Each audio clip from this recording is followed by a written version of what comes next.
I always forget something. I had Starlink set up and then I forgot to plug it in and turn it on. So here we are, and just glad that I have Starlink because it's reliable.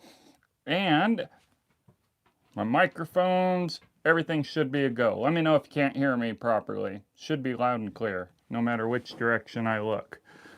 Over here, I got some dog food cooking, which is better than most people eat, better than I eat at sometimes. This is rice and buffalo burger. Whew.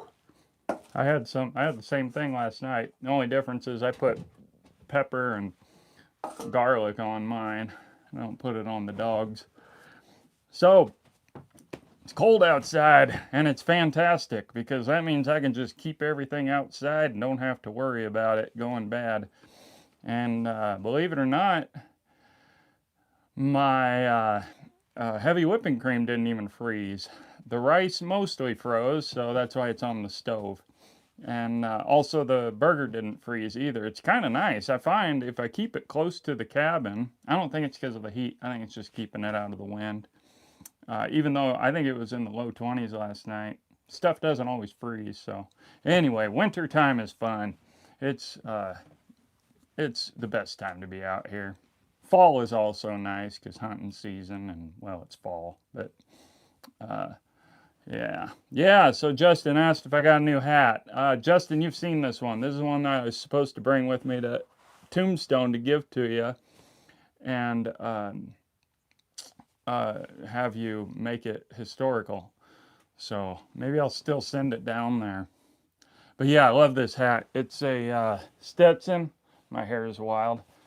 And it's a nice thin felt. It's not like my other white one, which was a thicker felt, which is poor quality. This is a nice hat. I'm pretty happy about it. So I just started wearing it because it fits me perfect. And I got tired of that Indiana Jones hat. I decided I wanted to go with something like this. This will be great for early 80s because there's multiple accounts saying that cowboys in the 80s wore broad brimmed white hats. And I think that was due to the Boss of the Plains getting really being made and getting real popular. Before that, they wore dark hats with wide brims. So yes, Casey, yes, Starlink is excellent. However, I found out, so I went with the Mini because I was doing a lot of traveling before and now I'm not. But the Gen 3 is what I hear is the best. You can lease the equipment for free. You don't have to pay 300 bucks like I did. And they've got the best deal for unlimited internet. I'm paying 50 bucks a month, which is enough, plenty. It's more than enough to run these live videos every week. And that's the only reason I've got it, and it's 50 bucks. And it's not enough data to really use. But the unlimited obviously would be enough. And I think guys like us who are living remotely, we don't, you can get there's a plan that's non-prioritized data, but I think people like us who live remotely won't have an issue from that. I think that's more for people in town that run into slow, that get bogged down. So anyway, yeah, thanks guys for the audio check. I always appreciate that. I figured out the problem a few weeks ago is that I left my phone connected to my speaker, and that was what was messing up the audio, even though I had these on. So anyway, good morning. It is a good morning. I'd like to. All right, the flat brim has become very trendy, and so that's why I've left this one curled up. But now that I see it in the video, it's a little more curled than I'd like. I think I'd like it to be more like this for my everyday wear. For historical hats, they were pretty much flat brim. So, um, Justin, if you take care of this one for me, I'll just go flat brim. But I did a more extreme wild side slant, which I like. It's my own style. Um, and this one, I went more extreme with it on this one. Uh, Grandma Ginger's Farm, Shabbat Shalom, Shabbat Shalom.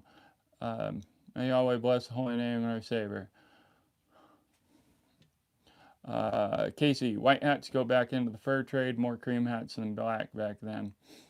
Yeah, there were definitely different colored hats. I'm talking about what we find is there's accounts about the cowboys specifically where guys say that there was a common trend.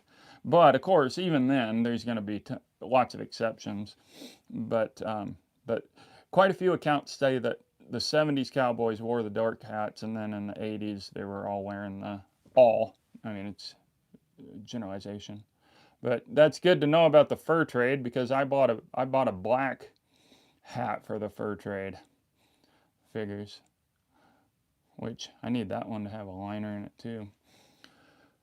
Casey lives remotely too. Well, he's working on living remotely. We need to do a camp, Casey. I need to come out there and camp in your woods. I'll put together some kind of a fur trade outfit if you're down. Craig Curtis, good morning from Texas. God bless Texas. I just watched a short film made by Texans in Texas called Laundromat, Texas, which is not a real town in Texas. You wouldn't be surprised if it was. They have a lot of towns and a lot of funny names, and so it's a fictitious name for a town, but a real town out in West Texas, and it was a good film. I mean, I recommend checking it out. It was really, really subtle and really slow and really subtle, but really well done. So if you're into that kind of thing, indie films, check it out. And if you're from Texas, I know Texans are proud. Cool, thanks, Casey. I might be able to put that together. Of course, I say that, and then I always forget. I'm making all these plans for camps, and then I keep forgetting that I'm gonna be filming my short film, which is gonna take a ton of time because I've got to learn. I'm learning as I go, so we'll see how much trips I actually make. Um, but maybe after the film. Hey, good morning from. Hey, cool. Oh yes, Janelle. Just met you on Facebook. Cool. Thanks for joining. She's part of the Wild West History Association, which my brother is a member, and I'm going to be a member. So if anybody's into that, check them out on Facebook or their website, the Wild West History Association. It's really cool what they're doing to kind of facilitate good historical accuracy. And one of the guys, Justin, I don't know if you know this, but David Myrick, he's the president of that. You probably know that already. So he's a great reenactor, and I just found out he's in charge of that. So pretty cool. Got to keep the Old West alive, the real Old West. Oh, Janelle Maloney says, another good show out right now is Death by Lightning. Fabulous cast. Interesting. Is that an indie level, or where do we find that show? Oh, Merry Christmas from Finland. Hey, good morning. I'm not even going to pronounce that name. Hun. Hun. Speaking of, I titled my video Baby It's Cold Outside. But aside from Janelle now and Jennifer, who's normally on here, Jennifer and Royce, besides that, I don't know if any women watch this. It's all guys. And I'm so homophobic that I was going to reword it because it said, Baby, it's cold outside. Obviously, it's a line from the song. So I was going to call it Homie, It's Cold Outside. So I titled it that. And then I thought to myself, I know this is all petty and childish. And then I thought to myself, oh crap, now it sounds like I'm really gay. Saying, hey homie, because we all know that song is about trying to get some action. So I went back to Baby It's Cold Outside. I felt like that was the least fearful one. All right, so let's see if now I drop a bunch of viewers because of exposing my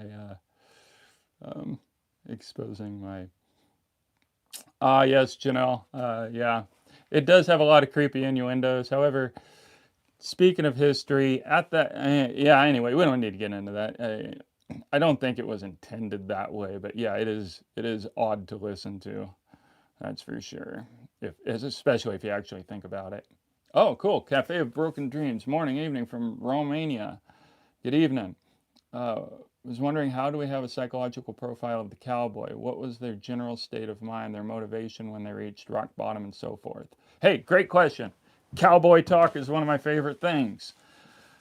So that he's asking, how do we know the psychological profile of the cowboy? That's actually one of the main goals in studying history is, and I got it first from studying the Bible, is you approach a historical text asking, what did this mean to the original audience? And especially with the Bible, um, uh, we're in such different times now, and we're trying to interpret those ancient ways into modern times, and so it takes a lot of care and pondering. And so that's actually one of the main things that you study in history is what was the mindset at the time, so that when we read these historical accounts, we have a better idea of what they mean.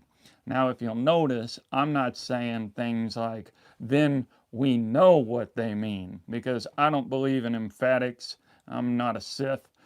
I believe in we just aim for the best we can get and always keep in mind that we're never really going to obtain it 100%. No, that being said, there are multiple accounts of guys describing the cowboy. So we're really fortunate about this. I don't know if this exists for like buffalo hunters or settlers, but there's so many accounts from settlers and diaries and stuff that we can get an idea.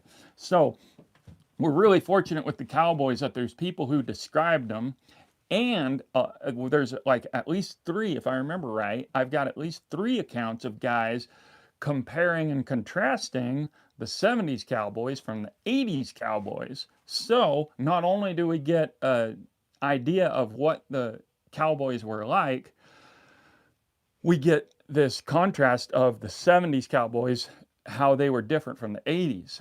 They were more wild, to make it short, and to make it brief, for the short answer. But oh, yeah, and now what can be misleading about this is I keep talking every week about this book.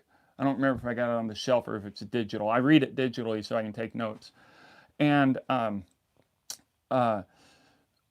now the funny thing is that you read this, and because we study the mind of different eras, we know that in the 1910s, the 1920s, when it was really popular and to write down your accounts, that's why we got a ton of accounts from like the 1920s of pioneers, cowboys, anybody that was alive and had lived in the frontier times was writing accounts. There's some that never got made into books. I have a fascinating one from right here in town. And then there's some that may get made into books, and then there's really famous ones like Laura Ingalls account. That's just another example that because America had developed and progressed, that now they were realizing collectively we're losing our olden days. So there was this great appreciation for going around and interviewing and writing stuff down, which is fantastic for those of us who research this stuff. And it hasn't stopped, and that's why we get those really cool videos on YouTube, those old recordings from like the 50s, where they were still trying to preserve the recollections of the old timers.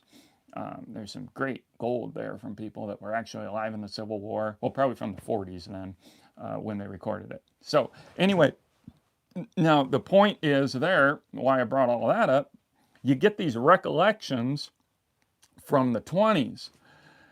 And if you read these, and actually Teddy Blue Abbott says it really well. He's a famous cowboy. He was one of the wild 70s cowboys and 80s cowboys, and he was friends with Charlie Russell. And his book is really valuable because he tells us, I'm going to write things how they really were. he says, if you read all these accounts from the other guys writing about their history, you would think we were all a bunch of schoolboys sitting in church. And he says that, in fact, all of us cowboys spent time in whorehouses and saloons as often as we could. I'm paraphrasing. I haven't read it for a while. And I've seen the truth in that. I'm reading that digital book. It's 1,100 pages of multiple accounts, 1,100 pages of people submitting like 5-page stories, just on average, about their experiences going up the trail from Texas to Kansas, Nebraska, Wyoming. And I'm reading through this. I think I'm about page 450, and it's like, wow, these guys, there's stories from the 60s to the 90s is how much it spans. And I'm thinking to myself, well, these guys weren't nearly as wild as I thought from about the 70s. And then I had to remember, oh yeah, well, Teddy Blue Abbott warned us about this, because obviously there's no talk about whorehouses. There's some talk about saloons, and there's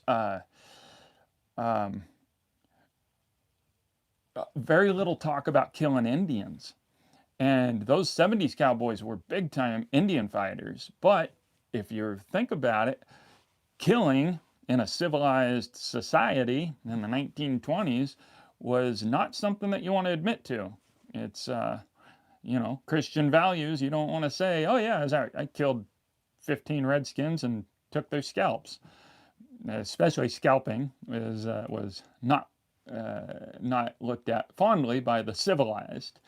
And so that's an example to answer your question about how it's important to understand the mentality and keep it in mind while reading this stuff. So it's unfortunate that we can't just get into a recollection and just take it all at 100%, but that's the complexity of studying history. It's just the reality of it. So anyway, Janelle says, we cannot also confidently project the knowledge we have today back onto the days of old. Only speculations. It's a topic we responsibly. Yes, absolutely. There's a new book coming out called Red Light Districts of Tucson. Oh, cool. I've previewed it and think you'll benefit from the perspective it offers. Yeah, that's great. I mean, not like I want this stuff. I could for my short film that I'm making. The first episode that I'm shooting is just 4 characters out in the wilderness. But for episode 2, I'm already writing it based on this first one being really well received and getting the funding for the second one, because the second one's going to be more complicated with a scene in a town.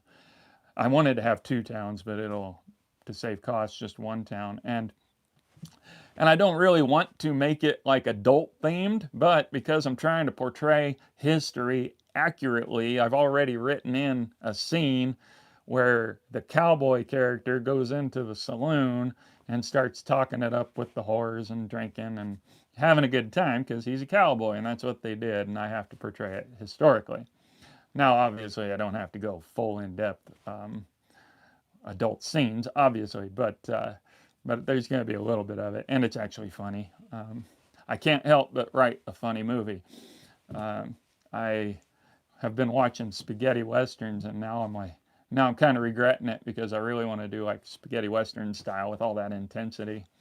But this first one is not going to be intense, and that was intentional because I think people in the Old West, from what I see, they were having a great time. They were practical jokers. They weren't stressed out like we are. Most accounts of people coming out west, even the settlers, say that the best part of their lives was when they were living on the trail, on the Oregon Trail or wherever they were traveling. It's when they felt most free, most alive, and which goes to say something about the way that I'm living. Like, even those civilized people loved it. And then they get to town, and all of a sudden now we got all the stresses of town life.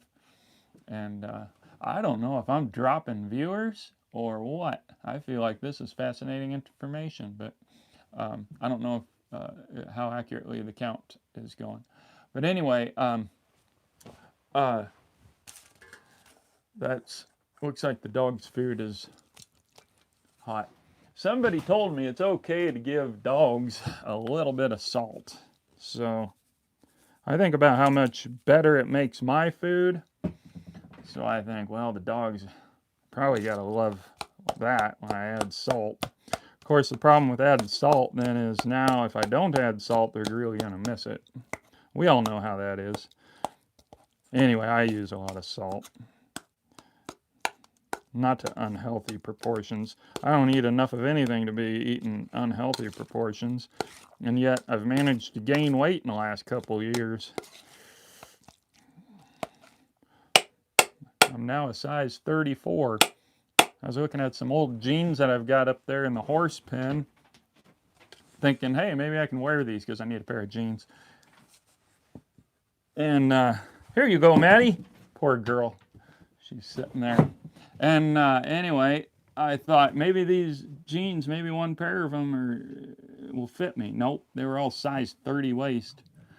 I'm wearing a size 34 nowadays. Anyway, for me, that's rare. I suppose for most people, you went through that already.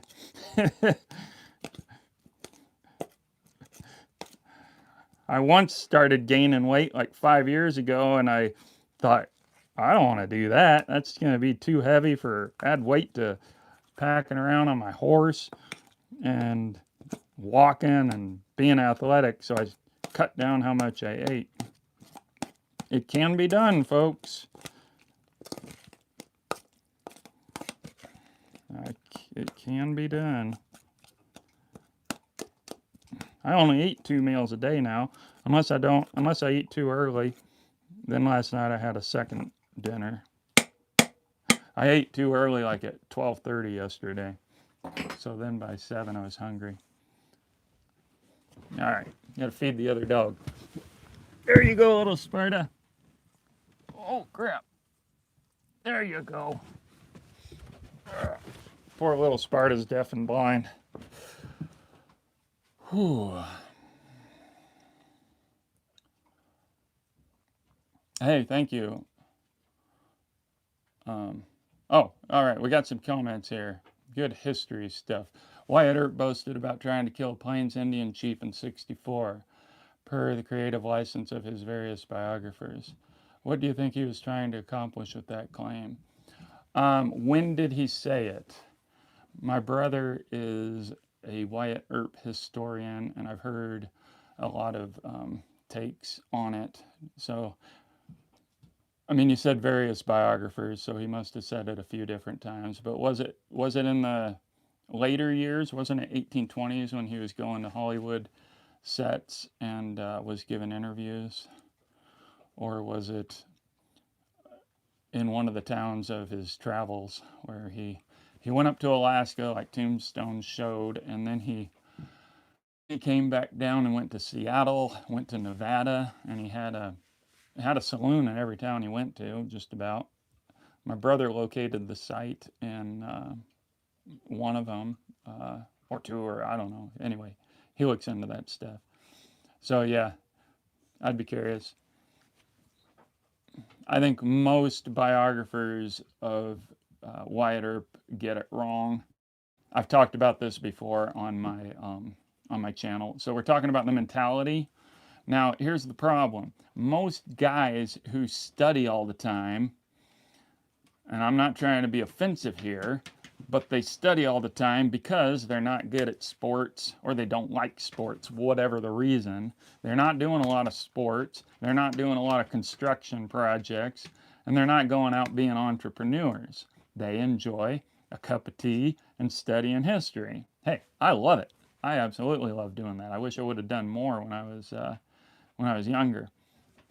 And anyway, the point is, if you take the personality of most historians, either they are really blustery because they want to write something that'll get clicks, whatever the term would be. They want to sell books, so they write dumb things like, forget everything you ever knew about Wyatt Earp. If I see a YouTube channel with that kind of a title, or a historical post on Facebook with that kind of a title, I immediately ignore it, because that just tells me they're agenda driven. Anyway, so when you think about most of these historians studying Wyatt Earp, they were not the kind of guy that Wyatt Earp was. So Wyatt Earp was a hell of a man, to quote a lot of men before me. He was a hell of a man. And I'm not even like him. I wish I was more like Wyatt Earp. The guy was very brave and very strong. And anyway, and so now here's a phenomenon.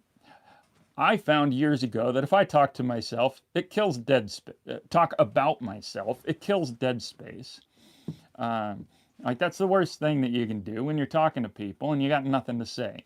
And so I learned, well, if I just bring up myself, it's better to have something to say than dead air. Now, the thing is, what I've noticed is a lot of guys, as soon as you say anything about yourself, like I'm very self-deprecating.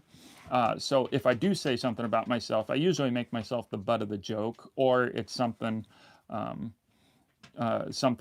shows my humanity, we'll say.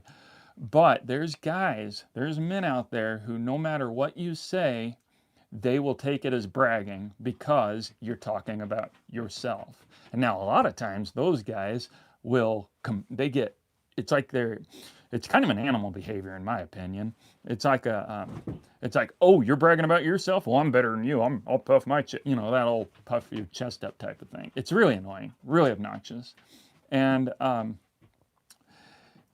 And so there's a lot of people, and then who knows about the silent people, the people who are just quiet and like, oh, that guy's a braggart. I get this a lot, and I've learned I just don't give any F's about people and them wanting to judge me and limit me. And this is why I live alone, because I choose not to follow societal norms that are silly. And anyway, so there's a lot of people who, Wyatt Earp, he says something about his past and they judge him because, oh, he's talking about himself. Well, he must be bragging. Anyway, I'm just touching on the subject. I'm not an expert on Wyatt Earp, and I'm not going to go into it anymore. But that's just an example of why I don't trust most histories of Wyatt Earp. And I posted a video of my brother and I talking. If probably most of you have seen it already, but my brother and I had a discussion. I posted the video about Wyatt Earp. So Janelle, if you want to check that out, it's on my history, and you'd probably find it interesting. So thank you for bringing this stuff up. Love talking history and cowboys.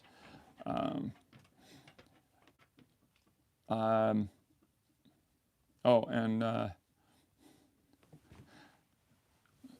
Finland's comment, guys, if you want to like and share this, I appreciate it. But I don't push that kind of crap. But if you want to, it is helpful. Cafe of Broken Dreams says, which comes as a paradox for the modern man as the quality of living went up, the more we became stressed and anxious and detached. Yeah. Yep. So he's referring back to where I said that the people on the wagon trains looked back on that as their favorite time, the best time of their life, for many. I mean, there were sicknesses and death, but that was happening in cities too.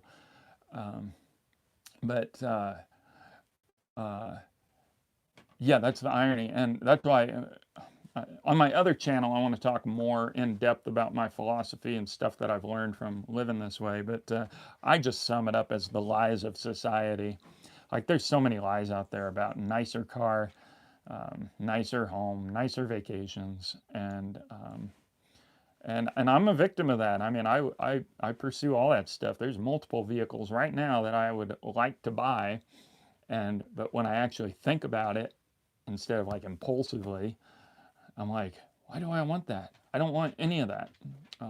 I want a 4x rig that I can just take across state on those state trails where I can take my dogs on the seat and go across state. But I think my truck will be fine, and then I've just got one vehicle that I can haul horses with or do back roads, because I'm not looking to be a rock crawler. But, of course, I look at Jeeps, Jeep pickups, Jeep wagons.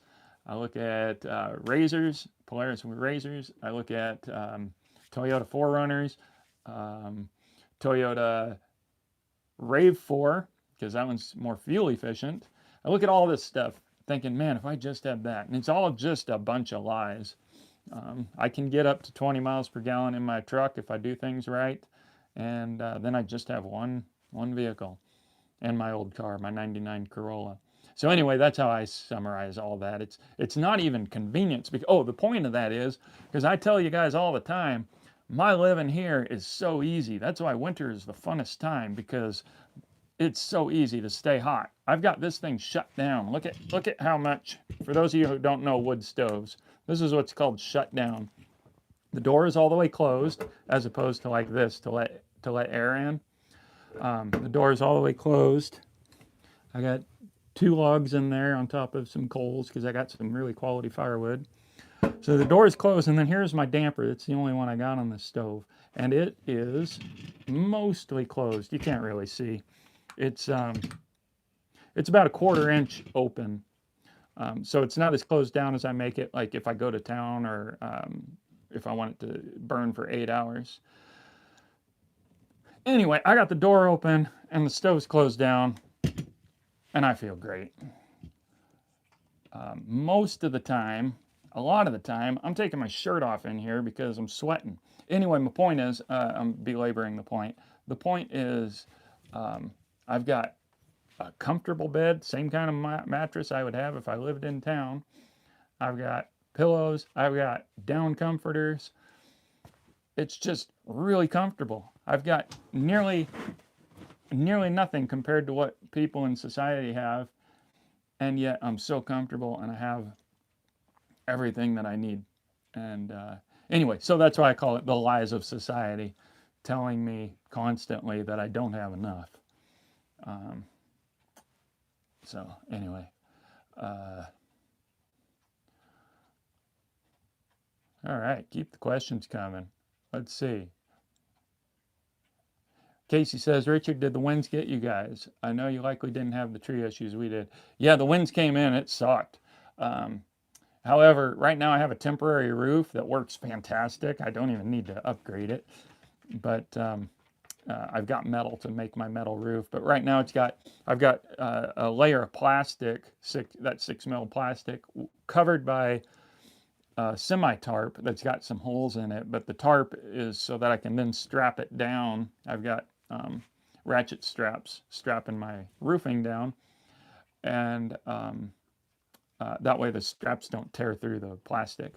And anyway, it held up fine. It was getting whipped around pretty bad. That wind was annoying as all get out. But I don't have trees, so nothing really happened. I went, my roofing is outside, so I went and put some tires on the roofing where it's sitting on a trailer, because some of it did get blown off, and that stuff scares me. Metal roofing goes flying through the air, it'll slice your head off. And so anyway, that was the only danger that I was concerned about. But yeah, the wind sucked. Thank you, Janelle. Anything below 70 degrees, I'm probably gonna, yeah, that's how I was when I moved out here, believe it or not. And I used to keep my house in town at 76 degrees, and I would get cold anything below that. But anyway, you got to go. Thank you for joining. Glad you're part of the channel now. Hope I didn't miss any of your other comments. Let's see. Good old Daryl there chiming in with, oh shoot, there's another comment. I'm trying to get Janelle's before, well, since she's leaving. 1920s death. Oh, right, that's right. Yep, John Flood, Glenn Boyer, and Stuart Lake's books contain fragments of the trail. Yeah, I'll have to come back to this later, that comment, and maybe ask my brother about it or something. Yeah, welcome, Daryl. Said, hi, sick of Billy the Kid stories. That's because you haven't heard a good one yet.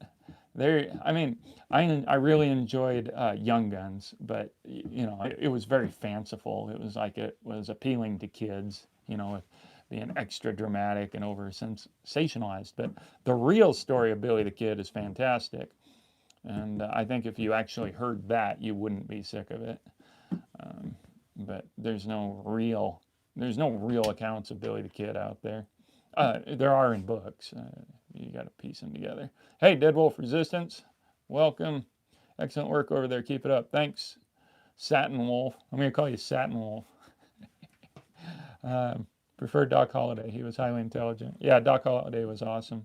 It's amazing how much cool stuff was going on in 1880, 1881. SBR deleted says bragging is okay if it's done right and for constructive and tutorial purposes. Yeah, I agree. And like the Indian tribes, from what I've seen, you know, they had a lot of bragging, and I've really wrestled with that because I've been against bragging. And again, like I'll talk about myself, like I said, self-deprecatingly, not to brag because I hate arrogance and pride and all that crap. But Indians did a lot of boasting, but you don't get the sense that it was like, I'm bragging because I'm better than all. Well, I mean, there might have been a touch of that. I don't know. It's hard to really learn the Indian mentality, but there was a lot of bragging.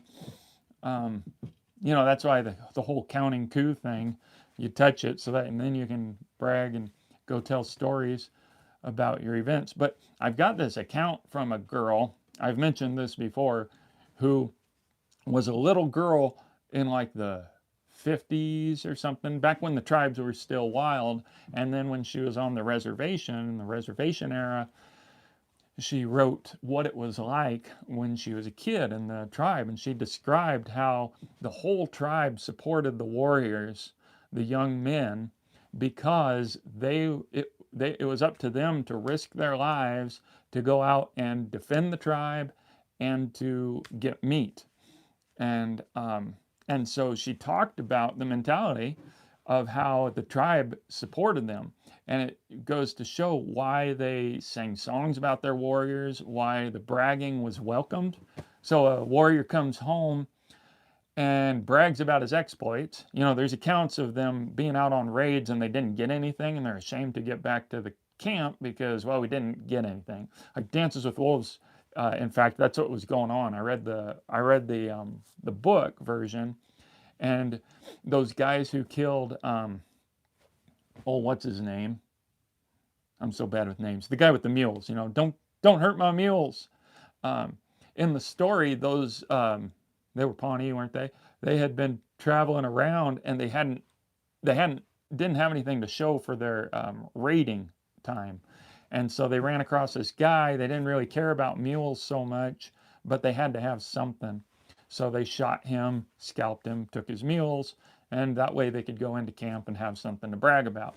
And so when you read this girl's account, you get this different idea about how the tribe warrior comes in and brags. Well, you want him to be enthusiastic about protecting the tribe, and so you embrace his bragging.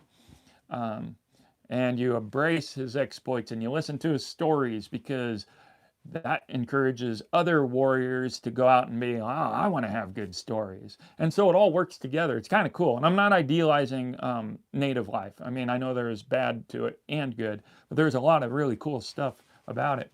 Now, contrast that with the Northern Europeans, which I don't know if you guys know, but our society, America, especially in the rural places, the farming, we're dominated by that Dutch mentality, and British mentality is what dominates. And then there was a lot of Germans also, but Germans are about the same, where that's the extreme of, if you say anything about yourself, you're bragging. And if you do say something about yourself, you gotta emphasize how it's because you're stupid. Like, have you ever complimented a guy, an older man who's got a Dutch heritage? Like, hey, wow, this is really good craftsmanship. Oh, well, I messed up here, and it took me too long. And you'd think at my age I'd be way better. If anybody is familiar with this, you might be laughing now because that's just how it is. And that's what I picked up when I was young. So I've had to learn balance on it, self-degradation. But anyway, it's different cultures, different mindsets. Like the Northern European, it really dominates. And then Irish are different. On another part of me is more like the Irish, where it is more fun and just easy going, laughing and telling stories and talking about yourself. But anyway, I don't know where to go with that about them not bragging. I mean, I guess for some reason, probably living in those cold climates, not bragging was important in their culture. I haven't looked into that, but anyway, compare and contrast. Lots of contrasting mindsets out there on the topic. Oh, there we go. All right. So yeah, thanks for your comment there. SBR deleted. Dead Wolf Resistance. Less is more. Yes, it is. I need to get even less. But doing this movie does require a certain amount of gear. I have a second channel. Yes, I'm working on that. I need to just start on it. It's supposed to be a channel where I can talk freely about religion and philosophy so that I don't push that stuff here. I like to talk about philosophy on here as it pertains to simple living, but without getting in depth about those topics, because this is more about history and simple living. So, yeah, Dead Wolf Resistance says 1 Jeep, 1 truck, 1 KLR. Yeah. For me, I want a fuel efficient car. That's my little Corolla. I can get 38 miles per gallon in that bad boy. I kind of want my minivan. I want to replace my minivan. My minivan I can live in, so I can go on trips like to Arizona for 3 weeks and be comfortable and not have to camp like if I take my Corolla. But I would rather get like a RAV4 so that I can go to Nevada, Arizona, and go off-road a little bit on the rough roads, because my minivan is all-wheel drive, but it just doesn't have much clearance. Anyway, I got both my wood stoves going. Nice. I'm going to shut the small one down so it's warm over here. Nice. Winter is wonderful. I hope everybody's enjoying your winter. You Californians and Arizonans, and I hope you're enjoying your cool summer, your cooler summer season. Historical clothing is a pretty good thing to use your money. It's far from soulless. Yeah, true. It's just that there's no end to it. Like, I'm still debating. I don't know if the guy still has it, but I've got a really nice shirt that I paid 150 bucks for. And then a guy's got the same shirt used for 75. And because a lot of there's accounts of cowboys wearing 2 shirts. Like, they would own a couple sets of clothes a lot of times, and to stay warm, they'd wear 2 shirts. But I also just bought the South Union Mills knit long underwear so that I can be historically correct that way. And so now I don't need 2 shirts to stay warm, but it just never ends. You just can't have enough stuff. That's a problem with the historical clothing. Hey, a modern fashion is just wearable advert. Yeah, me too. That's why I like finding these wool clothes. This is wool from Ireland. This is Pendleton. And trying to find a good pair of wool trousers. Oh, shoot. Casey left, and I didn't catch it.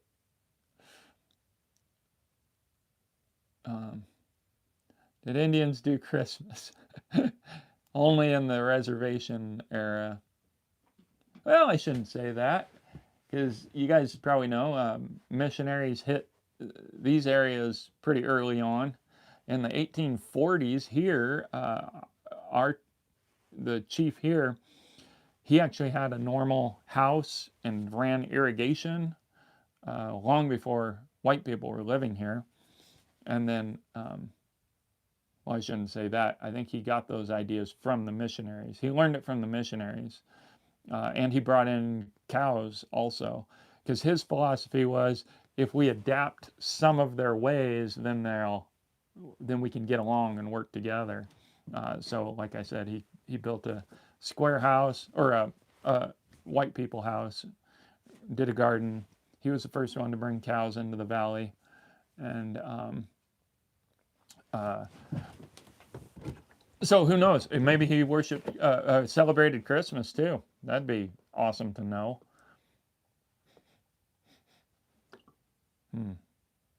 I sanitize with bleach, and I can smell a little bit of chlorine.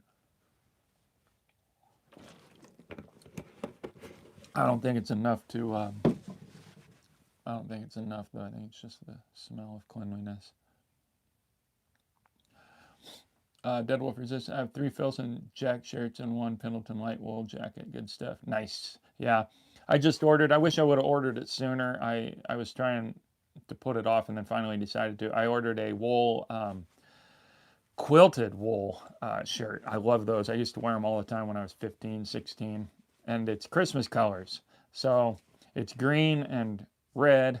And that's why I wish I would have ordered it earlier because I wanted it for Christmas. So I'll still get it. I'm supposed to get it the 23rd, so I'll still have it for the Christmas season. And also, I celebrate Christmas a little longer.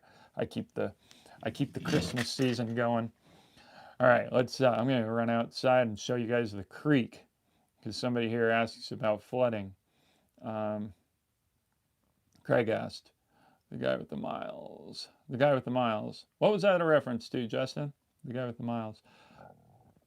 Close to any flooding. Not close to any flooding because my cabin is built up.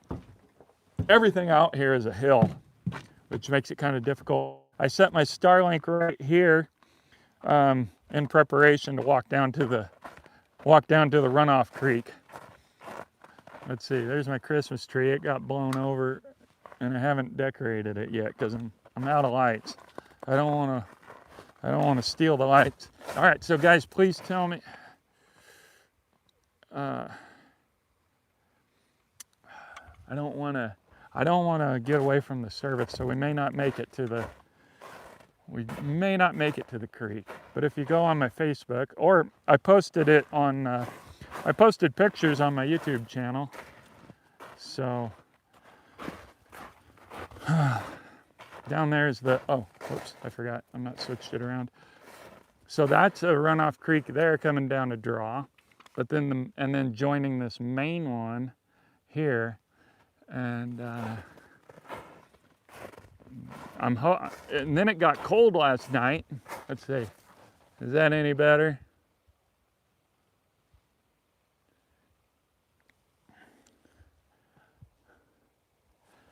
I don't know if you can see it.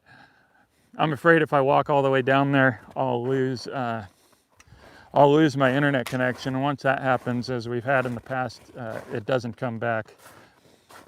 I mean, it's different with Starlink, but I don't want to experiment with it. So anyway, all the runoff comes,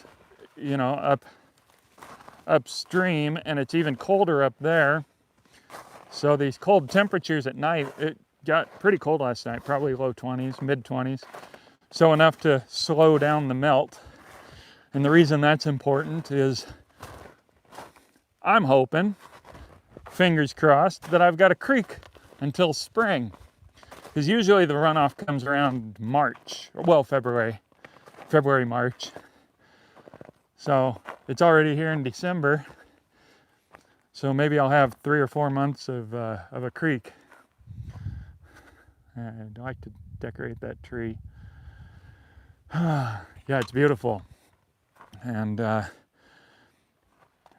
was beautiful yesterday, but it was all slushy and muddy. Today it's beautiful and frozen makes it easier to walk. So anyway, let's see. Yeah, the water keeps freezing. Up where I've got the horses, their water is freezing. Although I broke through it, and they keep some of it broken through themselves with their nose. But yeah, anyway, down here, I might need to move them down here, but they don't, it's flat up where they are. Flat spots are coveted around here. So I've got them on a flat spot. It was less muddy. And, but down here they got the warm water because it comes out of the ground warm and it keeps it from freezing. So I don't know. That's just what's going on. I'm not complaining, nothing like that. Just letting you know what it's like. Oh, nice. Justin Timmons, yes. Oh, Timmons was amazing. That whole movie was just phenomenal. And He was such a good character. Yeah, good. Thanks for the quote. Were it not for my companion, I believe I would be having the time of my life. I know he means well, but he's quite possibly the foulest man I have ever met. Gosh darn it, now I can't remember any of his quotes. There ain't nothing here, Lieutenant. Let's see. Okay. Cafe of Broken Dreams. I saw that you carry a modern semi-automatic as your main gun. Do you prefer more the modern gun designs as opposed to classic revolver frames in terms of reliability, firepower, etc.? Fantastic question. Love gun talk. So I had a job working for the military as a contract security guard back when all our soldiers were over in Iraq and Afghanistan.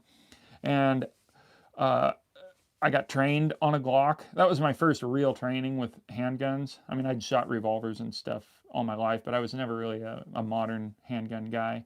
But once I got the training on the Glock and learned about Glocks, they're just phenomenal. They're not the best looking gun, but they're phenomenal. And I can shoot really well with it. And I'm a decent shot to begin with. Not amazing, but then I got another job. We were using 9mm, and I got a different job with the feds contract again, and we were using 40 cals because that's the same. It was the same department that arms ICE, and ICE was using 40 cals. They probably still are, and we were using M&Ps, and it's a great gun, another fantastic weapon, but I wasn't nearly as accurate with it. And it didn't feel as comfortable, and so that's why I went with a Glock, because it just felt really good. I mean, it makes a lot of sense. It's got Glock designed it to be really low profile so that the barrel is closer to the level of your hand than most other guns, and probably people have imitated it. Anyway, yes, I like as much as I mean I've carried my revolver also, but the thing about in studying of warfare and battle, the main thing that wins is outgunning your enemy. I mean, you know, talk all you want about how brave people are. The fact that we wiped out the Indians came down to firepower, especially in the early days before we altered our tactics, because like a lot of those tribes were amazing with their bows and arrows. And when they were going against smoothbore muskets, it was more of a level playing field. But once the rifle came along, you can outdistance a bow and arrow with a rifle, and and then once they learned some tactics on how to fight, then it was all she wrote. But anyway, so as far as warfare, suppressive fire is a huge tactic, and that means lots of rounds and of course reliability. So yeah, I can carry uh, a lot more rounds in a Glock than in a 1911 or in a revolver, and the reliability. So uh, I would rather we were all carrying revolvers though, because I like them so much more.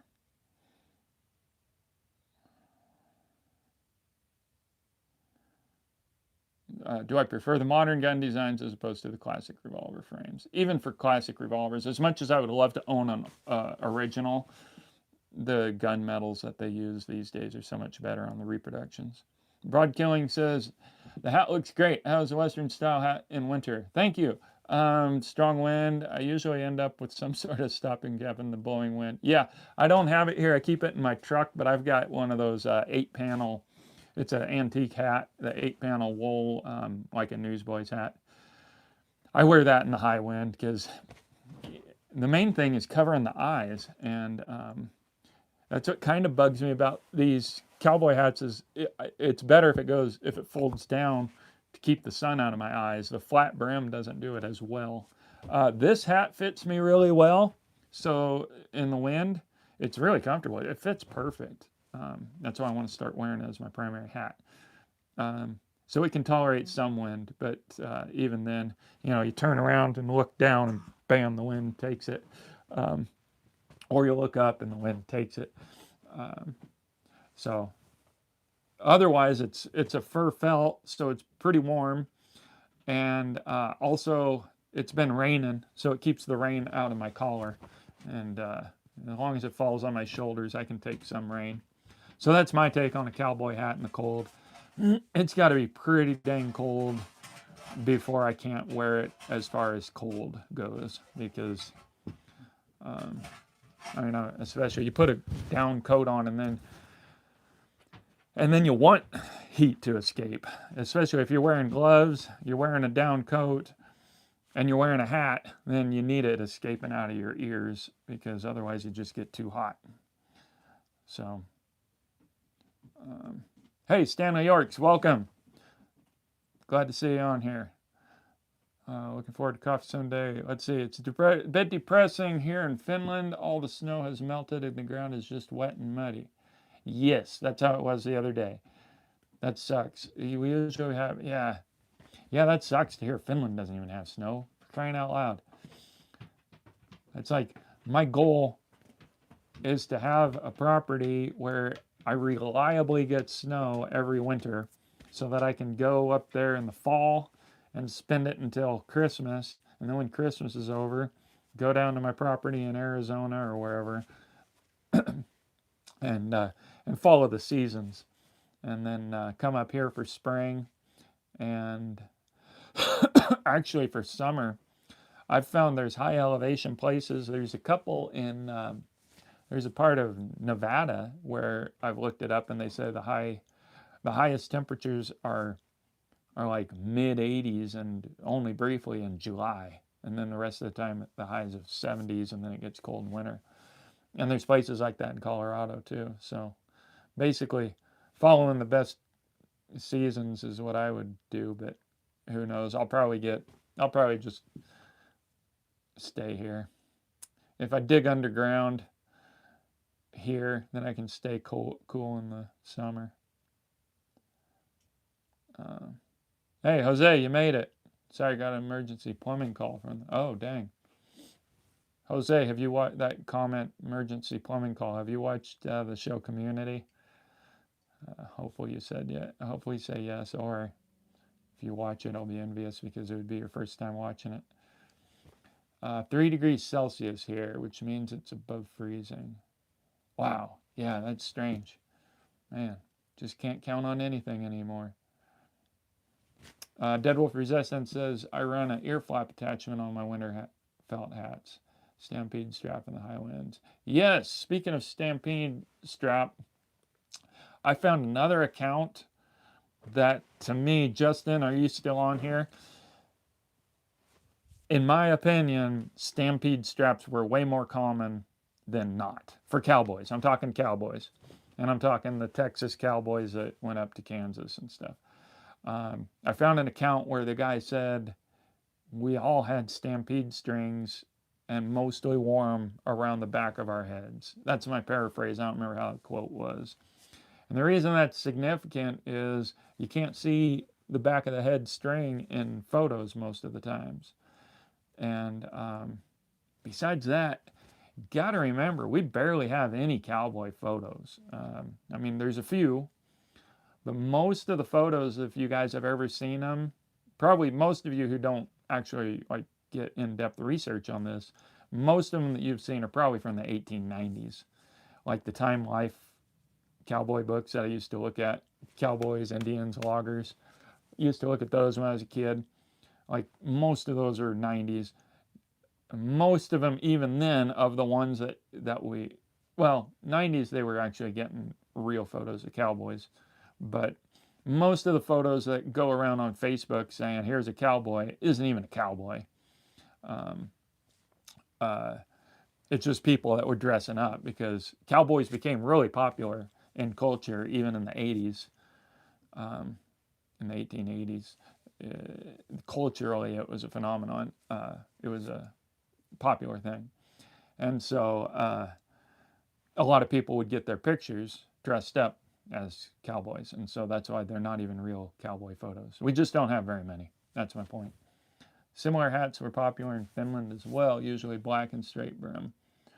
It appears in many regional and national clothes However, I'm not sure about other parts of Europe.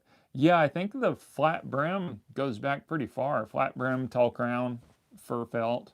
And I think they weren't they military uh, styles going into maybe even the 1600s. Well, yeah, I think yeah. Because although the Quakers didn't wear those hats that we all know with the buckle, I think they did wear something that was inspired into that folklore. Oh yeah, for a hat, my goal, I keep forgetting because I'm bad at doing projects. I've got these rawhide deer hides with the hair on, and I've used them in the past for experiments with slippers. And I want to make one of those as a hat because I think with the hair on the outside, if I think it would shed the rain and it'd be super warm. That deer hair is so warm. I've made slippers where just the bottom of my foot was covered, and then the rest was my foot was exposed, and my feet would still get warm, hot outside. So I want to make a hat out of that, and it's rigid enough that I could even have a little bit of a brim to shed rain. So that's my goal for a warm, for when I need a hat, but that wouldn't be historically correct. And don't try to tell me it would. They didn't do that stuff. Um, I install a Stampede string on every hat I own. I get so annoyed with Stampede strings. I've got one hat handy with one on it. I put it on in the field when I was on a horse trek because the wind was bad. But because it's when I'm on horseback, yeah, I'm happy to have a Stampede string, but most of the time I don't. But if you got a well-fitting hat, it takes a lot of wind to get it off your head, so that's even better. All right, comments are slowing down. We're at an hour. Nobody's gonna comment or say anything. I've pretty much talked out what I've got to say.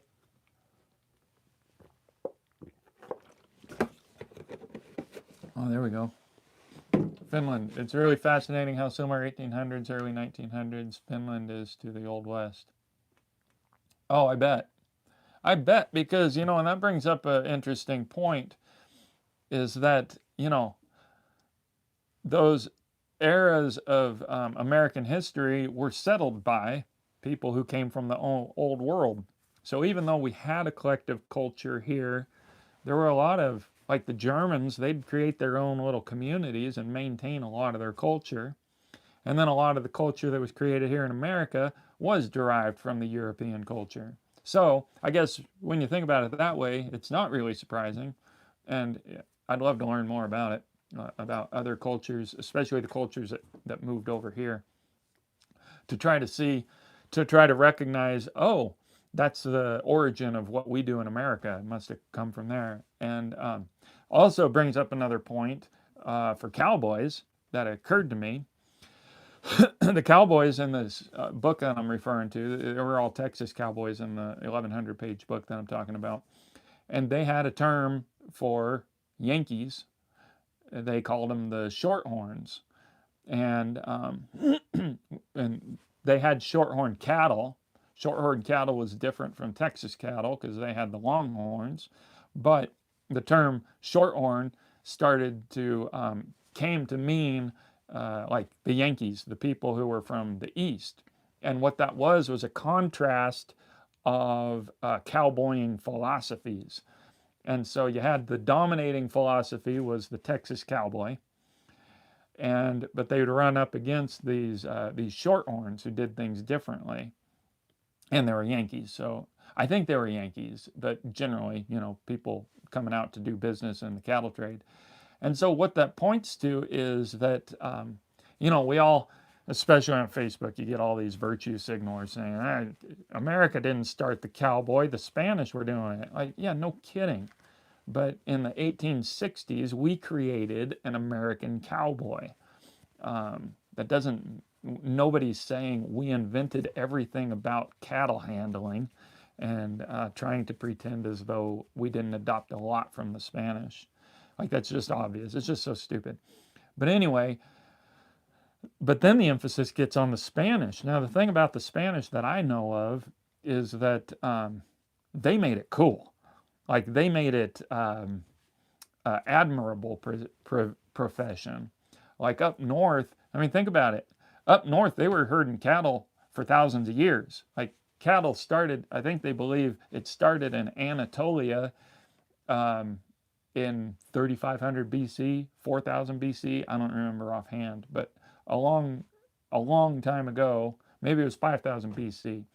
I think it was in Anatolia where they say that's where we find the first evidence of herding large animals, large herd animals. And and so as Europe got populated, every culture had a cattle culture, and and then even herding. I mean, we that from the Old Testament, which those stories would be more like 1000 BC, 1400 BC. King David was like 900 BC.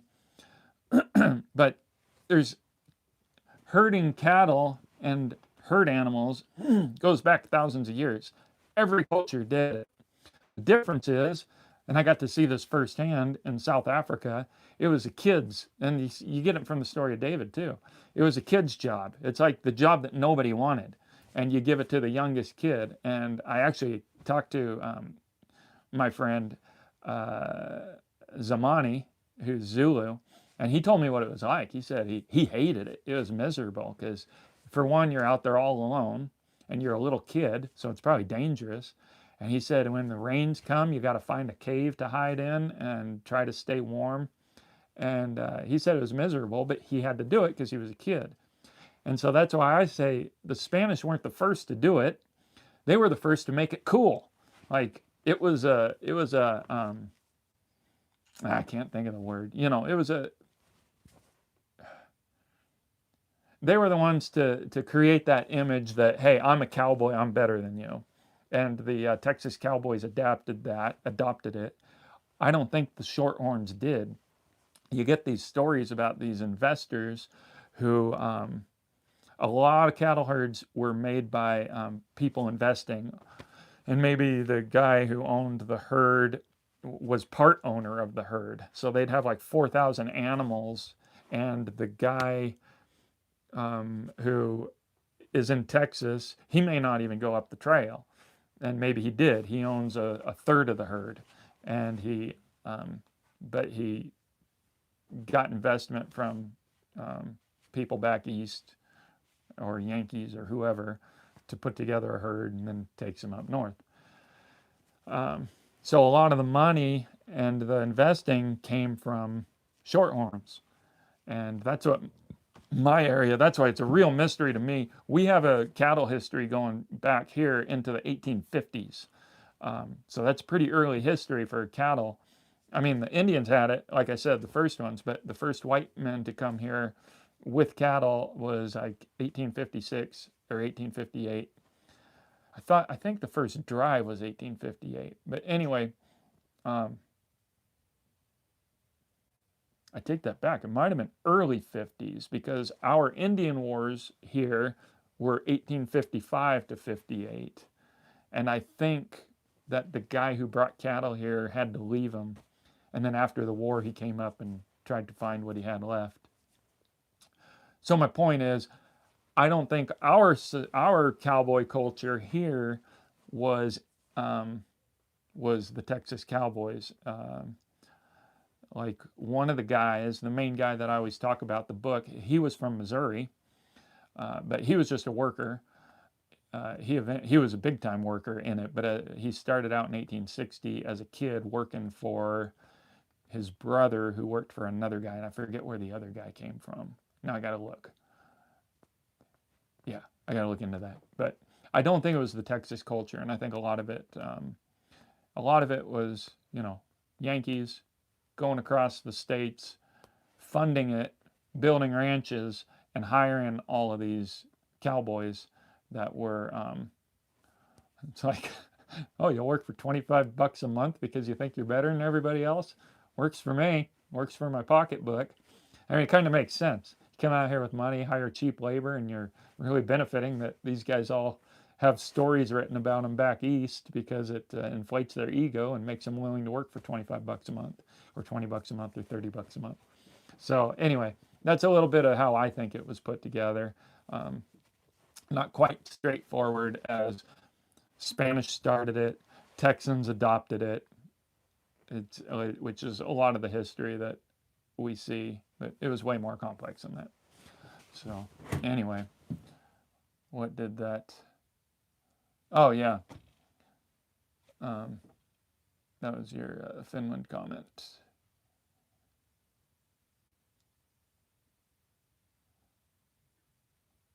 Oh, got a lot more comments there. All right, similar. Yeah, thanks for that comment. That got me off on all that stuff that I've been thinking about. Stanley York, wear your hat the same way, without a string or with a string. Dead Wolf Resistance. My hat styles are excellent in the wind. Most of the time, my stampede string is stored up in the back brim. I don't even know if it's there. You know what's the worst? When you put your cattle string too far forward, you can't stampede string. So then the wind blows it, and your hat's like this. It's like, well, I applied the. Yeah, it's freaking frustrating. Yeah, that's why. Yeah, behind isn't just cosmetically a good idea. It actually can be better. Because if you're looking into the wind and you slant your head down, it actually keeps your hat on. So it's only when you forget and you look up that then the wind takes it. And that's why, but if you turn around, that's why it is really helpful to have it in the back. And it does keep it in both, but anyway. My hat's American Finns went to northern parts of USA and southern Canada. Yeah, makes sense. It's more like their hometown, their home terrain. Michigan's Upper Peninsula has a lot of American Finns. Oh, cool. Yeah, part of my family came from, I thought it was Michigan. I think it was Michigan. Some of my history goes back to the Huguenots, and they were deserters. They hired on for one of our wars. They hired on as mercenaries, and then they deserted when they got here. Which, at first, when I was a kid, I was like, "Oh, that's not good. That's a bad history." But now I love it. Finland has strong logger culture. Oh yes, my dad was a logger. Daddy was a logger of the West Side Woods. Put food on the table and buy household goods. That's a song I wrote.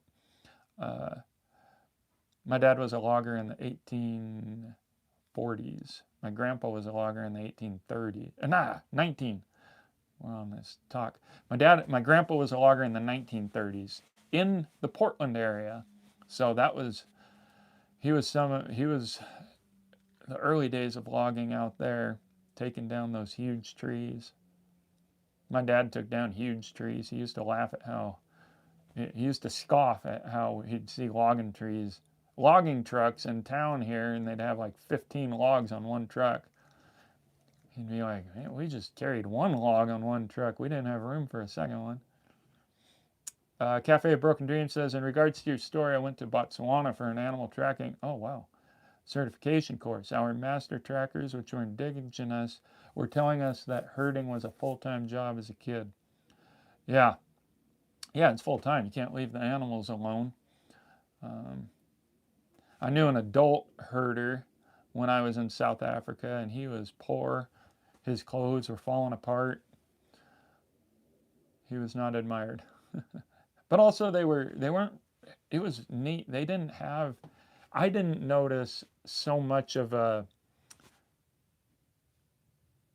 a lack of equivalency among people in the Zulu culture. It's just like it wasn't like even the chief that I met and his council, there wasn't any pretension or superiority among them. And again, I'm not idealizing. It's not like they're an ideal culture, but with the string. Oh, okay. Yeah, thanks, Stanley. I mean, it makes sense, especially a guy like you who's, I think you said you were a working cowboy. Um, or if you're on horseback a lot, it just makes sense to use a stampede string. And as a kid to an extent that he could tell apart every hoof. Oh wow, yeah, that's amazing. I'm proud of myself when I can tell. I mean, it's pretty easy now, but a horse that's shod versus a horse that's not.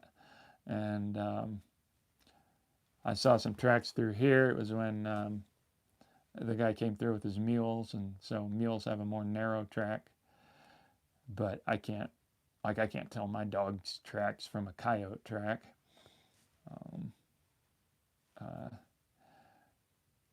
but I haven't put the time into it. That's stuff I wanted to do when I was younger. And when I got to push cattle up in the mountains, we had a hard time. Sometimes it's hard to distinguish the cows from the elk because their tracks are very similar.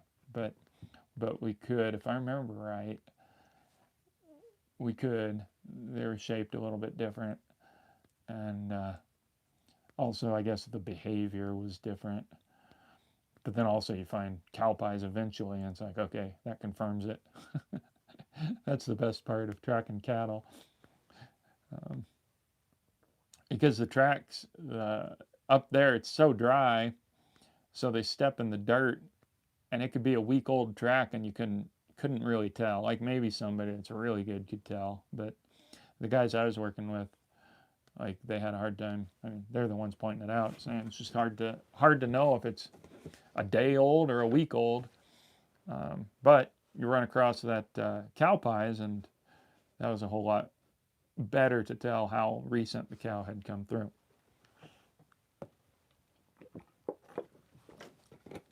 I loved that. I loved doing the cattle work.